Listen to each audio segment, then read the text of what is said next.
Instructional analysis. A big part of the instructional analysis is making sure that your goals and objectives have all the necessary items in them. Here's a YouTube of goals and objectives and how to write them. Here's the PowerPoint if you just don't want to listen to the whole movie. And here's a list of verbs to help you. However, I did want to note a common mistake that is happening on many of the objectives, and that is the criteria for success. So I'm going to point out to you in some of the examples the criteria for success. So right in here,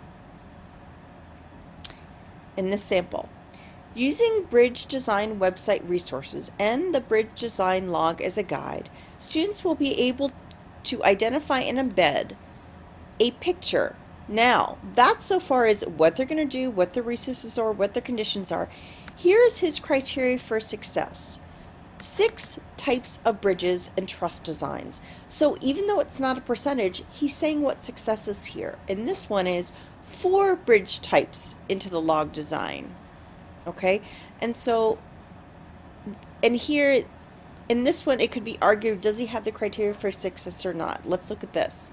Using Bridge Hunter's website and newspaper articles as research, students will be able to identify the specs of the Hill Road Bridge and importance of its existence. Now, it says what they'll be able to do specifically. It doesn't say to what percentage accuracy, but they'll be able to identify. You could say we'll be able to list 3 things or 4 things, and there you could be a little bit more precise about the criteria. So here, this is a more conventional Looker criteria for success. Students will classify colors into primary colors or secondary colors by putting colors into groups with 80% accuracy. So people really very quickly understand the percent accuracy and that kind of thing for the degree. But here's 80% accuracy, 80% accuracy. Yeah, so here's something different. Students will identify the objects in the classroom that are primary and secondary colors 5 out of 6 trials. Okay, that's different. We're not doing percent accuracy. So there are many ways to list the criteria for success. If you have a rubric, you can say by earning 3 on a rubric. You can say, let's see, you can say here on a Google form or comment on another one in the group. Maybe that's a criteria for success, is they comment to somebody else. But even then, you might want to say comment thoughtfully or gives a good example in their comment or something like that that includes that aspect of digital citizenship. So really think about what's your criteria for success going to be, and that's what you're going to use in that objective. Here is one. Using peer feedback, students will revise their bridge design to improve efficiency.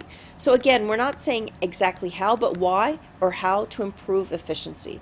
And so here we're going to have a rubric. So maybe as he went on, you get more specific with in order to earn a 3, let's say, on the rubric, or to earn a 4 on the rubric.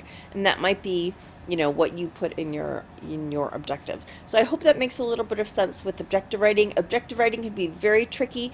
It varies per objective.